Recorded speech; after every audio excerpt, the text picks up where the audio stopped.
Purple Daily on Score North and ScoreNorth.com.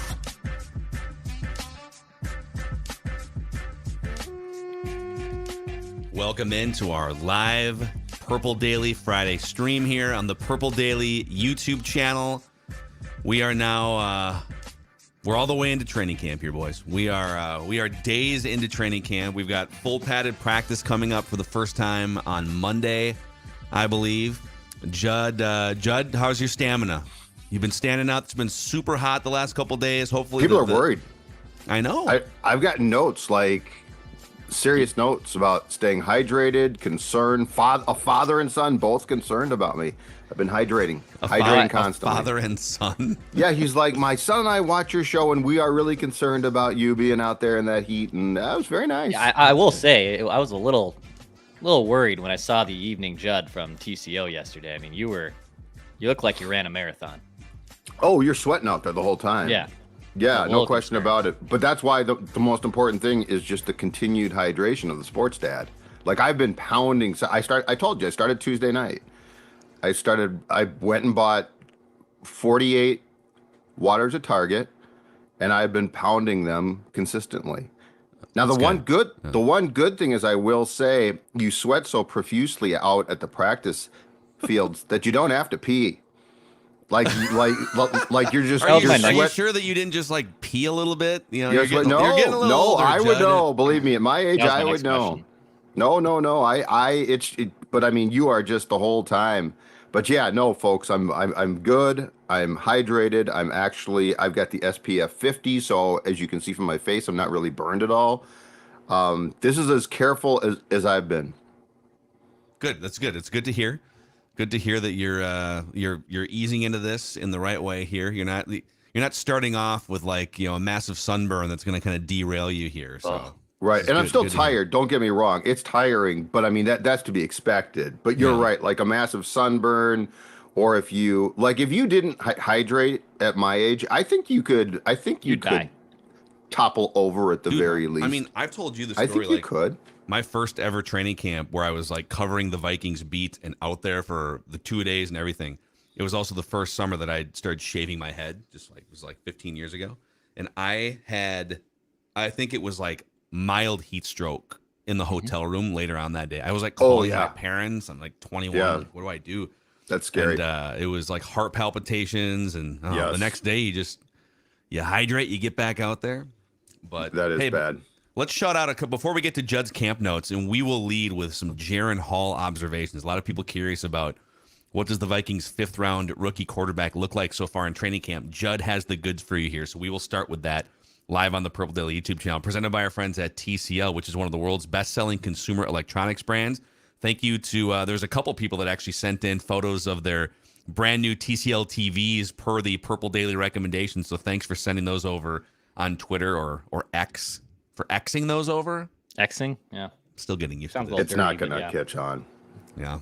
Well, I mean, I don't know that there's a turning back at this point. I think he's all in. But TCL has a new lineup of award-winning TVs delivering the most entertainment with stunning resolution, all at an affordable cost. Enjoy more with TCL. Inspire greatness with TCL. So, all right, Judd, let's talk about, and I should also mention, too, that and we'll talk more about Surly later on, but these Friday live streams are powered by Surly's Before I Die, which if you're looking to mix in some water, but if you're looking for a nice light session beer, the Before I Die is a great place to start on these summer days. So, Judd, let's start with Jaren Hall observations here. Judd's camp notes. All right, so I was going to try and hold off on this, but I've watched 2 days of practice so far, and I will say this. So just as a starting point, the defense, not surprisingly, and I guess it's a good thing if you're a Vikings fan, is ahead of the offense. So the offense has looked, in my opinion, a little ragged across the board. It's 2 days. No panicking, obviously. But that being said, the one guy at quarterback who has stood out in very limited reps is Jaren Hall. Wow. So I tweeted this last night, and I think it's a good starting point, is Jaren Hall, one, he's got really nice touch.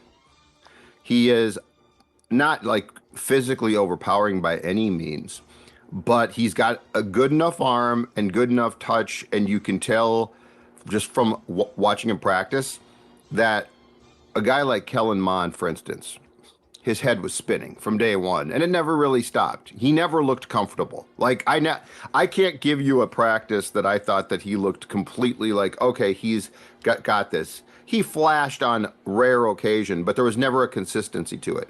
He looked very rigid too, very just like Well, and he actually probably, if you're doing arm strength, he probably beats Jaren Hall, but like that's a fraction of this thing. That's important, but that's not the whole thing. Jaren Hall, I've probably seen and I saw him make one impressive pass on a deep ball down the left sideline in the first practice on Wednesday. Yesterday, I saw him make 3 or 4 more. And what's impressive to me, or what is a good thing, especially if you're a Vikings fan, is this. And it's what I tweeted. It's amazing what a guy can look like when the people in the building know what they are looking at. And I say that in part because in driving out to the practice yesterday, I had Sirius NFL XM on, and Rick Spielman's on there now all the time, and he's not bad. Mm-hmm. But at one point they were asking about a quarterback they were talking about the Packers backup QB situation and the fact it's not great, and they were talking about a kid that they had drafted, not Jordan Love, and Rick says, yeah, that was part of my problem. If I could have found one, or if I didn't have my struggles with finding quarterbacks, I wouldn't be on the radio right now. Yeah. And so the Jaren Hall thing, just, again, it's 2 days in. I've been impressed by what I've saw, but more importantly, I think it also speaks to the fact that it makes a big difference when the people, especially Kevin O'Connell, in that building probably know far more about what they are watching on film from a college quarterback than the previous administration did. And I don't think it's a stretch to say exactly that. Super interesting. Is it still fair to say that Nick Mullens is the backup quarterback, and that's the plan here, and that Jaren Hall is just, hey, keep an eye on him at camp, he's developmental, and then they have to kind of figure out, is he on the roster? Would they be able to sneak him onto a practice squad? Like, is there any thought that he would be the backup quarterback if he continues to show and flash at training camp? Probably way too early to speculate on that. And keep in mind too, the new cut down is basically a massive cut down now. So it's not one like cut, right? Yeah, it's one cut. Now they'll probably start to cut guys occasionally to get it below 90 before that one cut hits. But that being said, there's plenty of time to decide. At this point, yes. I mean, Nick Mullens, who had a very up and down and somewhat down day yesterday, Nick Mullens is getting the majority of the work behind Kirk right now. So yeah, I think you're exactly right. I think that they are definitely keeping an eye on Hall. But I saw a quote from the OC, Wes Phillips, yesterday about the fact that Jaren Hall took his playbook home or his study sheets home and just grinded them. And I think that's part of this too. I think that's a big part, as we all know here. It's not just is the quarterback physically talented, it's the dedication and devotion. If you're not going to play a snap, it's the dedication and devotion, though, to making sure that you are the best that you could possibly be. And I'll give O'Connell this as well. O'Connell probably has a very good chance of all of the players that he could sit down with in the pre-draft process. O'Connell probably has a very good chance of reading a quarterback correctly, because he was that guy. Yeah. But yes, Phil, I think your assessment is 1,000% correct right now. I think Nick Mullens is the unquestioned 2, but it's interesting that Jaren Hall looks like he knows what he's doing in a situation where a lot of guys, 5th round pick, rookie, first camp, might look frazzled. Well, we know these things about Jaren Hall, at least coming into training camp. We know that he's mature. He's 25 years old. Doesn't he have a kid too? He has a family. He's one of the older quarterbacks in the draft. Okay. He's I'm just checking my notes here. He's a husband and a father. So he's a grown adult man coming in. He's not. I don't think you have to worry about Jaren Hall driving 140 miles an hour at 3:00 in the morning, going, an hour from his house. I think he's going home to be with his family, to study football, So that's a good thing. He had the third highest mental cognition score of any quarterback. Take that for what it is, but I'd rather have that than a guy that scores like 5 on a mental cognition test. Yep. And in terms of just like some of the things he did in college, he had one of the highest accuracy rates in college last year, and he was second in college football in passer rating when given a clean pocket behind only C.J. Stroud. So now you could point to, and our guy Tyler Fornes and Thor, like they've had these debates on the Purple Daily on Draft Show going back a few months ago that, you know, if you look at his bad tape and you look at what his floor is, that he can train wreck you sometimes. But I think that's kind of where Kevin O'Connell comes in. Can we raise your floor, get rid of some of the bad mistakes, get rid of some of the panicky interceptions against pressure, maybe play with a quieter mind versus pressure? But there's some really good bones and framework here, but he is a 5th-round pick, and if you look at the math of, like, historically, quarterbacks drafted after the 3rd, 4th rounds, it's a lottery ticket chance that he becomes a starting quarterback someday, but there's some interesting things here about Jaren Hall that are worth keeping an eye on, for sure. Yes, and to go back to what we've talked about since this pick was made, too, I think the thing that I like the most is, just from an intriguing standpoint or thing to watch, this is O'Connell's first quarterback, first young one. So, like, he's not burning a 5th-round pick and being like, oh, we'll see or something like that. Like, Mond was, I think Mond was taken because there were attributes that the Vikings brass liked. But in Kellen Mond's defense, too, how much real development did he get? Like, how much time did he get? I'm sure that the offensive staff did, but the head coach didn't want to draft him. No. So they were desperately trying to hang on to their jobs in the Kirk Cousins era, right? Like, that's what they were trying to do. Exactly. So I think that the thing with Hall is that this is, if nothing else, if it doesn't work, it's still going to be a very interesting test case on what O'Connell can do here, because this is his first guy. Like Kirk, he's helped a ton, but you know that's more of a calculus of quarterback, right? Like he comes in and helps Kirk, but he's not developing Kirk. Yeah. Jaren Hall's the first guy that O'Connell is going to have the chance to actually develop. And so as Jaren Hall progresses, that to me speaks about what O'Connell and the offensive coaching staff are doing to help him as well. Yeah. And it just helps. He's a little older too. And, you know, he's not coming in 21, 22 where he's raw. Like he's an older guy. He's in his mid-20s now. And I think that helps. I mean, not to say that any quarterback is a finished product at 22 or 25 years old, but he's been around the block a little bit. And I think that just kind of helps him be a little bit more elevated. To Phil's point, he's a little bit more mature off the field. There's attributes to like, and if he climbs the rankings and pushes Nick Mullens for a job, I think that is I think going back when they first drafted him, that was our first realistic expectation. Can he beat Nick Mullens? And then after that, okay, let's start maybe getting a little bit more excited about this.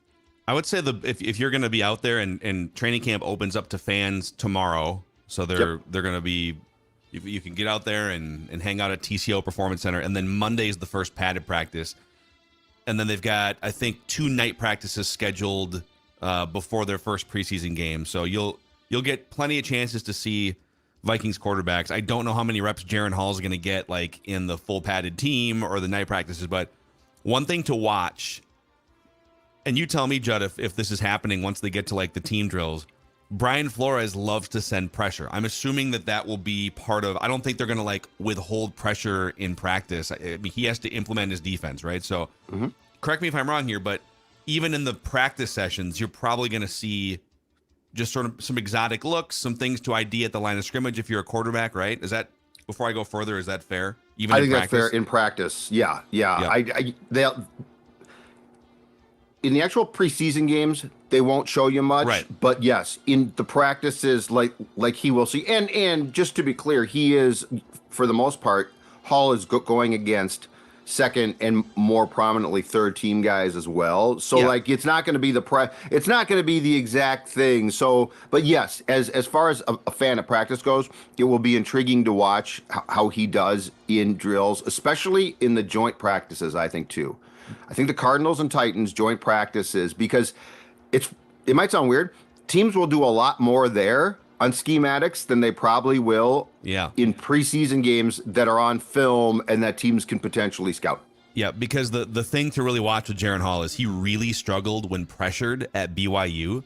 So his passer rating dropped from 131 when kept clean to 41 when pressured. Now, most quarterbacks see a drop in performance, but his was like a lot more than some of the other quarterbacks drafted. His turnover-worthy play rate, that's right. Football. Yeah. His turnover-worthy play rate rose from 1% when he was kept clean. So basically never made turnover-worthy plays when he was kept clean, to 7% when he was pressured. So how can he, even in practice, even like, his second week at NFL training camp, how can he eliminate some of that stuff when Brian Flores is, even the second team defense is trying to rattle you? Absolutely. Absolutely. But Jerry chimes in here. We do have the comments popping up here. Jerry mentions like Rich Gannon. There's been some other quarterbacks in Vikings history. And now Rich Gannon is a great example of a guy that became a great quarterback, not being highly drafted, but that was 7 years after he left the Vikings, right? Maybe longer than that. Well, With the yeah, Raiders, and he became an MVP quarterback elsewhere.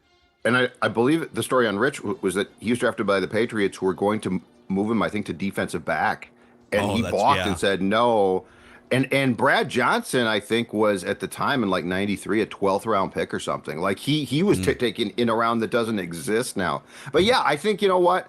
I think it gives you a much better fighting chance to actually have success if you're a late round, now fifth round, but if you're a late round quarterback draft pick by a coaching staff that is coached by a quarterback, right?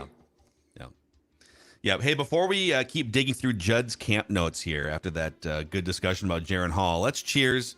Cheers to a beautiful weekend in the Twin Cities. Cheers to the opening of training camp, Surly's Before I Die Pilsner. Oh, just a fantastic beer. In fact, I had a few last night. Shockingly, yes, the hydration continued after practice with some wine down before I die.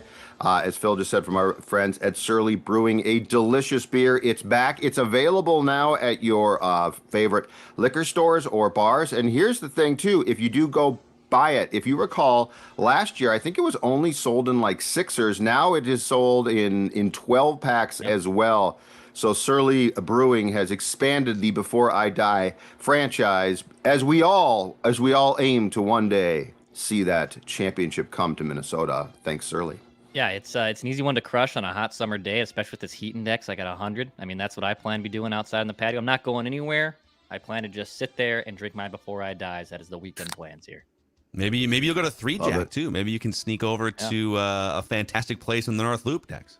May as well, because again, heat index, like, there's a limit to my golfing in the weather, but why would I do that when I can just go into the golf simulator bays, that nice cool air conditioning, and I can enjoy a nice cold one. I can get those loaded nachos, I can get that chicken sandwiches, and of course I can still get my swings in. Go to 3Jack and 3jack.com to stay up to date. It's Burger Week 2. There's plenty of different burger options each week. And if you bring your Twins ticket stub, they'll give you a free drink on you as long as you show as long as you show that Twins ticket stub as well. Go to 3Jack and 3jack.com. Go check them out in the North Loop. All right, Judley, let's keep rocking here. All right. From Jaren Hall, hold on a second here. My notes are right here on the phone. That's right. You guys are very proud of me, right? Let's talk about something I saw pre-practice yesterday and then in the very start in the special team session. Let's talk about punt returns. A very important part of football, because if you get a punt returner that doesn't do a good job, it's sudden change time and all hell breaks loose. So keep in mind, too, that the punt return is still very much a part of this sport. Like the kickoff, they're desperately, they should just ditch it. I mean, they're doing everything in their power. But the punt return, very much a part of this sport. So returning punts in the special teams portion of practice yesterday, not surprising, Jalen Reagor, who returned punts and actually did, I think, a decent job until, if you guys recall, he did muff one in the playoff game, which is what he also did for Philadelphia against Tampa Bay twice in that playoff game. Yeah. But Jalen, Thayer Thomas, KJ Osborne, Brandon Powell, who comes from the Rams and is an O'Connell guy from the Rams, a receiver as well, and Brandon Powell averaged 7.4 yards on 24 punt returns last season. So if he makes the team, Rager probably does not, and Powell probably returns punts, but that's not the headline here. I buried the lead on purpose. The headline is this: the last guy working on punt returns, the very fast, the very shifty Jordan Addison. Really? Who has returned punts. So he returned 2 punts in 2020 and 12 in 2021 at Pitt, and then was on punt returns 4 times last season at USC. Make of that what you will, but I found that to be very interesting because this kid's got speed for days. And we know that. Yes, he's got speed in the Lambo. He's got speed via the. You know what? He should drive. He should take the floor out of the car and go Flintstones because his feet are so fast. He could go Fred Flintstone and drive that thing once. Hey, Yeah. it was Vin Diesel said, "Winning is winning." Okay, and it doesn't matter if you win by an inch or a mile. All right, if he's returning I those want to see the punts, Lambo winning is winning. Going 120, and when the cop stops him, he's got to brake with his feet. But I thought that was a very interesting sight that Jordan Addison, at least early, is incorporated in working on punt returns. Well, that would be one way, because you look at the wide receiver crunch, right? Like in a perfect world, you wouldn't need an extra body who's just a punt returner. That's kind of what Jalen Reagor is to me now. Dude's been in the league for this is his 4th year, right? And he can't be trusted to be in the rotation as a regular receiver. You know, multiple teams, including the Vikings last year, have now kind of determined, he might catch a pass once in a while, but he's not a guy that can go in there, hey, man, you're going to be the number 2, number 3 receiver today, and we're going to target you 9 times. That's not who Jalen Reagor is. Yes. So if you're looking for ways to, keep an extra lineman on the roster or whatever, if you can get double usage out of Jordan Addison, that would be interesting. Now, so Brandon Powell is the other experienced veteran returner that you just mentioned. He's returned 49 punts in his career and 57 kicks. So, but I don't know that he's going to be. No, I guess last year with the Rams, he did catch 24 passes for only 156 yards. He literally averaged 6.5 yards per reception. So I don't know exactly how they were using him, but not the most explosive guy in the passing game. So very interesting. And Jalen Naylor is not in the mix as a punt returner, but you probably want him on the roster as a pass catcher. So when you start to do the math on like how many wide receivers are you taking, the ability to return punts is almost certainly going to be the separator, right? Yes. And just a quick note, don't know why O'Connell's not scheduled to talk to us again until Saturday. Jalen Naylor did not practice. After having a very impressive day on day 1, didn't practice yesterday. So not sure about that, but because I think he's got an excellent chance to play. If there's injuries, well, heck, if Jordan Addison disappoints, I think he's got a chance to play. But as far as practice on Thursday, Jalen Naylor did not take part. Okay. All right, let's keep digging here. Keep digging. Are these handwritten notes now, or are you back to the digital? Like in OTA's minicamps, you were doing like phone digital notes. Yeah. So okay. Here's what I'm doing. I am doing, because the glare is so bad, it's hard to take notes really well on my phone because I can't see. Yeah. So I'm jotting them down in my, I'll just show you, reporter's notebook. Okay. There's some formation. So you're using the notebook on the field, and then you're translating. And then the I notes go digitally. home and I translate the notes so that I've got them set to go. Like a little Pat Mahomes from quarterback. Yeah, it is Pat Mahomes. Well, it's football season. You gotta, no matter what your role is, you've got to play it to your best. And my role is to give the people what they want. Do you feel like, and I always felt this way, the rare times I would actually pay attention in college classes. Do you feel like when you do the handwritten notes and then translate them to digital, like Patrick Mahomes says, that it helps you? Now you really know who those punt returners are because you've sort of written it down twice. No, that's 1,000% true. Yes.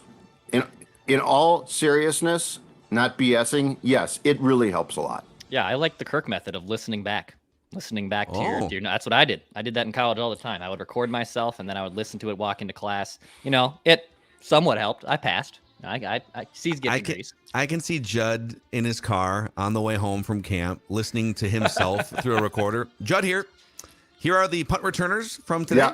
No. Jalen Reagor, Brandon Powell, No. Jordan Addison. God, no. I'm not doing that. I'm not doing that. Okay, so let's continue down the path of camp highlights, day 2 from TCO Performance Center. This is one sort of off the beaten path because it took place before practice. It was during the special teams session. But so like we can wander around a bit, like on the periphery. And TCO, unlike Winter Park, is obviously huge. So there is a near field to where the players could come out. Then there is a far field where they do a bunch of work as well. And they were doing the punt return work on the far field. So I went out there. And because he does not take part in special teams drills, I saw it, and I actually put this on my Twitter account or my X account. There you go. God. Do we have to say that now? I don't know. I just think it's funny now. He changed the logo on the site. I know. You got the X. It's got the X. Okay. There was a lengthy, and again, I did put part of this on my account, but conversation between Kevin O'Connell and Justin Jefferson, and it appeared to be on running specific routes, specific strategies. It's just interesting to see that. I guess I will, to give this guy a fair shake, I guess I will liken it a little bit to this one. In Zim's first camp, before it all went sideways, and when we still love Zim, Phil and I especially saw Zimmer work with Xavier Rhodes, who is certainly not the player that Jefferson is right now, but, was a developing player and clearly became a Pro Bowl player for a brief stint. And, Zimmer was smart enough as a defensive guy to get in the back pocket of a guy that he knew could make or break him, and it actually worked for quite some time. Yeah. Well, I find it interesting that the head coach and a former quarterback himself is spending significant time one-on-one with full instruction, with gesticulations and hand gestures and feet movement. I saw that video, Yeah, it's just, I think it's a really intriguing training camp, the type of thing we don't get access to much. Behind the scenes look at how things are made, how things, it's not just Justin Jefferson, is beyond a great player. That's not the point. The point is the individual instruction and trying to just dot the I's and cross the T's of football, right? Oh, yeah. So I found that to be really intriguing. Yeah, so you sent out, that was you that sent that video out, right? Yes. All right, I want to give you videographer Judd proper credit. Yeah, it was interesting. And Jefferson was taking the coaching, and I don't know if we obviously don't know if it was like a general sort of technique thing or if it was, hey, this new set that we're gonna run or whatever, this is the type of thing we needed to do. But it is cool to see a guy who is widely regarded as the best wide receiver in the NFL, one of the best non-quarterbacks in the NFL, off to the side in front of the media too, right? Like you could get it. There's some players that might get insecure about that. Like I don't need to be coached in front of, people in media, but he just got every step of the way. And I don't want to jinx it. He just seems like a good kid or a good kid. I sound like an old man, a good guy, he seems likable, coachable, super obviously professional. Obsessed professionally with his craft. Yep. And this also didn't look like a coach lecturing, if that makes sense. I think there was give and take here, and it was a long discussion, and it was I just this is the upper echelon there, right? This is one of the, without a debate now, one of the best receivers in the entire league. And to see him being coached like that, and I think he was talking as well. So there was an exchange here. So it wasn't like you're doing this wrong. It was more like, here's how we're going to craft this. Yeah, they were collaborating. Collaborating, yeah. I just think that's one of the really interesting things this time of year that has the potential to put you on a path to success. Yeah. Because it's good to see just small things that, again, ordinarily because practices are closed once training camp is done, aside from stretching, that we don't get to see. Yep. Yeah, the Mike Zimmer Xavier Rhodes thing is a great example. People, Mike Zimmer kind of went off the rails the last couple of years, but there was a time, especially early in his career as coach, where he had the full ear of everyone in that locker room, especially the defensive players. And training camp was where he did this nuanced teaching of young players. Hey, Xavier, you have a chance to be really. Now, I think at that time, Xavier had only been in the league for a year, right? Didn't Frazier's regime, they drafted him? Yep. And so Zimmer was really getting a hold of a guy that now Jefferson is established by now. Right. So they're in slightly different places, but yeah, like the defensive coach working with the leader of the defense, the best player on the defense, and then the offensive coach working on the game-changing superstar. Definitely fun things to watch at camp. Yeah, and I think from a coaching standpoint too, and I'm sure Jefferson thinks this as well a little bit, but I think more so from O'Connell's coaching staff standpoint, do you think of it this way as well?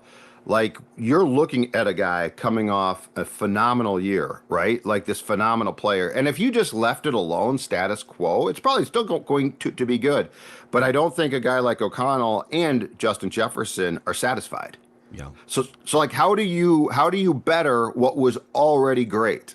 And like, that's sort of the key thing. Like, how do you continue to ascend here when just from the word go, you were fantastic? Yeah. Amen.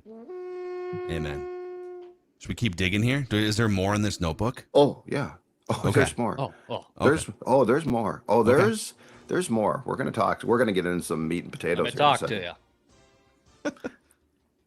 Please play the football sounder for me. Okay. Calling. Judd's calling for football. Calling audibles. I'm calling for it because in one of the drills yesterday, I actually was watching it behind the defensive sideline. So like the guys, they're employing packages on and off. And I'm going to tell you right now, ladies and gentlemen, we have not only a nickel, we got a big nickel. Oh, I got the big nickel. Wow. I got the big nickel. Football. Wow. Football, yeah. Football. Yeah. That's right. Wow. Okay, who was in the big nickel? Okay, so this harkens back to if you were watching us in the spring in the OTAs mini camps. I was talking about Flores' creativity and how he's going to do things differently. And I mean, this is just a different world here defensively. The back end, so not this was a drill where they didn't employ the defensive lineman, okay? But the big nickel is dependent on who's in the back end. It is Brian Asamoah. Hold on. I want to write this down. Yeah. I want to have, this is the first big nickel spotting of training camp here. Hold on. Yep. It's like seeing a special thing in like a bird in the wildlife. It's like the first spotting of the big nickel. And there they are, the big nickel. Brian Asamoah. Spotted at TCO Performance Center. Look at 33, number 33. Josh Metellus making his way onto the practice field. All right, so Brian Asamoah. Okay. Jordan Hicks. Jordan other Hicks. linebackers. Okay, yeah, okay. Got to get that veteran out there. Okay. The safeties, Cam Bynum. Okay. And Harrison Smith. Okay. Oh wow. The corners on the outside, I guess in this case, although I think they'll switch them around, so there'll be some razzle dazzle. Caleb Evans and Byron Murphy Jr. And then starring as the big nickel, not the Beaver, no, Josh Metellus. Yeah. So he is the big nickel. This is like an ABC game show or something. Yes. This fall on ABC, the big nickel. The big nickel. Do you want your lifeline? Is it a linebacker? Is it a safety? Is it a cornerback? You decide on the big nickel. 8-7 Central. So Josh Metellus. Yes, Metellus. So when they're running, were they running actual was it just kind of walkthrough stuff, or were they running actual plays with the big nickel? It was 9-on-7. So yes. Okay. Actual plays. Okay. So where was Josh Metellus lurking during this? Was he lurking up near the line? Was he kind of back? Yeah, no, would he be so he'd be ID'd by the offensive line as a threat or something. I think the way that this is going to play out from just a starting standpoint is this. I think Byron Murphy Jr. in the big nickel stays outside, and Metellus goes to where the ordinarily the nickel corner would. Okay. But he's more of a hybrid linebacker then as well. So then, so up front, you then have, well, in theory, like if Danielle Hunter was playing, you'd have your two edges, right? You'd have Davenport, and then you'd have Danielle. Yep. And then you would have two more interior defensive linemen. Yep. Would Danielle then was there an edge rusher with a hand in the dirt? Or did you only have two down linemen with the two edge rushers? They didn't show the look. They showed the back end, but it was, again, 7. Right, 'cause it's 9 on 7 on 9. Yeah, okay, so it's 9 on 7, so you don't get the entire look. But I think that'll be totally dependent on the call. So, like, I don't think we're going to see consistency, which is a very good thing. I think what we're going to see is different formations, and they also are their goal is to keep offenses confused. Yes. I swear to God, yesterday, and I was behind the play in the end zone trying to write down the defensive formation. I swear I saw one that had one formation, and don't hold me to this completely because I was trying to look as quick as I could. 2 down linemen instead of 3. Yeah. So, like, they're going to have, but that indicates to me that they're just going to use a lot of different formations. But yes, Josh Metellus is going to be starring, and I think it's his job to lose. Like, I don't think they're going to rotate different guys through there. I think Josh Metellus they have essentially decided he is our big nickel. Interesting. Oh my gosh. Football. This be so much fun. So much fun to watch this new defense. All right, let's do another couple nuggets here from your. Okay. So the nickel right now, so don't be confused. Big nickel, yep, is Byron Murphy Jr. inside, a Caleb Evans at the left corner or right. He's switching around now too. This is something else. They were playing different guys at the left and right, or no, same guy, switching them different spots from Wednesday to Thursday. So, but the inside guy in the normal nickel package, Byron Murphy Jr., Joanne Williams and Caleb Evans, the outside guys. And Andrew Booth right now, no question in my mind, second team.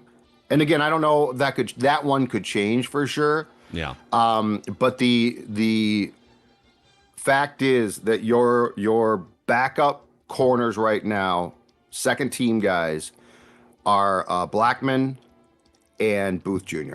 Okay. And then Williams, so when we go to regular nickel, Williams comes in instead of Metellus. Got it. Metellus is out. Exactly right.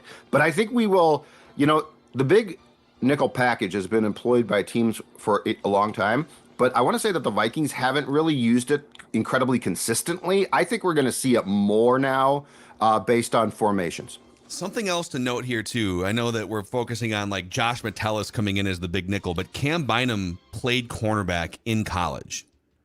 So I'm just, you're the one at practice right now. But could you see a scenario where Cam Bynum is more the big nickel and Metellus is playing the other safety spot when that formation's on the field? They could certainly do that. I will say this, though. If I'm going to have one of those guys up on the line, it's going to be Metellus or closer. Bynum's not a very big guy. Mm-hmm. Like, I think if you want a guy to be a hybrid linebacker type of guy, Metellus is your choice. The interesting thing, though, is I have seen, and I fully expect that this will be used very consistently. Harrison Smith is not just going to be a deep safety, which I think, PFF basically confirmed what we thought, which he was a lot last year. He picked off a pass yesterday, by the way. Yeah, yes, he did, off of Nick Mullens, which he then got up and would have taken to the house, if I may say so myself. Wow, Nick Mullens. Wow. Anyway, Harrison Smith is definitely going to come up to the line more. I think Bynum, more often than not, is probably going to be the safety net. And like in the big nickel, Metellus will almost look more like a linebacker. And if there's a guy that they're going to use to try and confuse things, Smith's that guy, and he should be. It's ridiculous that that Donatel didn't do more with Harrison Smith last season. The meat and potatoes coming up. All right, give us because we got other things we have to record today here. So give us like one more nugget, and we can, there's you and I for sure are going to convene on Sunday to do a recap of the Saturday, the first time the fans can be in attendance. So we've got more content coming at you this weekend, but give us one more good nugget here. So I'm going to give you a one that I actually can't answer, but it's definitely what's sports dad keeping his eye on? Hey, what's sports dad watching? Yeah. So I'm going to give you one of those. It's the running back position behind Alexander Madison. Wong was still getting run there. I think this job, I think this job is wide open. And I'm not even dismissing that McBride is going to get a chance as well. But I think the notion, and, you know, a lot of us, including myself, I think assume this, that Ty Chandler was going to end up being the 2. I'm not so sure now. There's nothing I've seen from the off-season practices and now 2 days of training camp that lead me to believe Ty Chandler's the guy behind Madison. So I'm going to be keeping an eye on that. And if you're going out to training camp on Saturday, watch that too. I think there is a real competition. And what makes that intriguing is we don't know what the plan is yet. Is Madison going to be the guy like Cook was, which I don't think so. I think he'll start for sure. And I think he'll get a lot of reps and carries. But, you know, if they go to a little bit more of a rotation, which I would not say they had in any way, shape, or form in 2022, you guys. Yeah. I think it's really going to be interesting to keep an eye on the backup running back competition throughout training camp, because I don't believe a decision has even been close to being made there. When you say Wong was getting run with the first team offense? Yeah, I mean, they're all incorporated in behind. There's nobody behind Madison who's the clear 2. Okay. So what I'm saying is I thought Ty Chandler would be at a point starting in the springtime where he would get the work. He really hasn't. He's gotten work, but so is Wongwu, so has McBride. And again, I think it's intriguing too. What's the plan here? Are we all assuming that it's going to turn into a rotation and it's really not? Are they going to say, you know, Cook carried the ball too much, or we relied on one guy too much, which they certainly could? The running back position, which for the first time, you guys, in how long doesn't have a Pro Bowl guy returning or a bell cow guy returning, the running back position to me is the backup stuff is a really intriguing watch in training camp. Yes, absolutely. Yeah, I mean, barring an injury, Madison seems like he's going to get the bulk of the carries to start, but a lot of opportunity here. And I don't know, do they keep 4 on the roster? That's another thing. Could one of these guys be on the chopping block at some point when you start to do math on receivers? Well, would you try to get McBride through to the practice squad? See, here's the thing that's going to be intriguing about this. The cut down, and I was talking to someone about this on Thursday. The cut down now, which essentially for lots of teams is going to just be massive. Are they going to have time to fish through the wire and try and pick up guys when they probably have guys that they want to sign to their own practice squad that they have? So if you cut McBride, is that well, he's gone now? Or is that oh my God, the waiver wire is filled with nothing but all of these young players. Yeah. We'll keep ours, you keep yours. Yeah. And so I think you could get a guy like that through. No, that's this is the first time they've done this. Usually you get some waves to think about, but oftentimes if it's the first round of cuts, those guys aren't going to be on a practice squad. So right. You might still be able to kind of sift through before the cuts. You can kind of project, but great stuff, man. Judd's Camp Notes, also presented by our friends at Finch Home Solutions too. When that Finch van shows up to your house, you are in good hands. Yes. That's right. That's right. Because Cody Finch and his team sound like Gallahorn. Why don't we sound the Gallahorn every time we show this? Because Finch Home Solutions, all about solutions. You know what Sports Dad does? Thank you. Just keep it going. Cody loves it. Cody loves it. Finch Home Solutions is like Sports Dad is at practice. They come in, they look, sweaty, they observe. Field They give you what you need to know. They tell you what you need. So if you have, I don't know, if you want to add an outlet, something small, Finch is the people to call or contact. If you need your house rewired, Finch is going to do that, and they're going to do a fantastic job. No job too small, no job too big. In fact, I'm telling you right now, Sports Dad allowed them into his house. They came to my house. They did a fantastic job. They were courteous. They were fast. They were efficient. They were in and out. And we talked some Vikings too. So Finch Home Solutions for any electrical problems in your home or electronics that need to be fixed. 612-357-2604. FinchHomeSolutions.com. FinchHomeSolutions.com. Check out their website. And of course, tell them that the guys from Purple Daily told you that Finch is the ultimate professionals. Awesome. Thank you guys for hanging out with us here live on a Friday. And thank you for just helping us build this Purple Daily YouTube channel, the podcast feed. We're getting close to 40,000 YouTube subscribers. We're just a couple thousand away. So spread the word to your friends. If you have friends and Vikings fans in your friend group family that haven't jumped on board, this is the place to be for daily Vikings training camp discussion. Obviously, we're already making plans for what our season content schedule is going to look like. Vikings vent line after game. So we're pumped for another season. We appreciate you guys helping us build this awesome community. And we'll see you tomorrow on Purple Daily. Actually, we have another episode coming out today, too. 2 episodes today on this Friday. See you guys.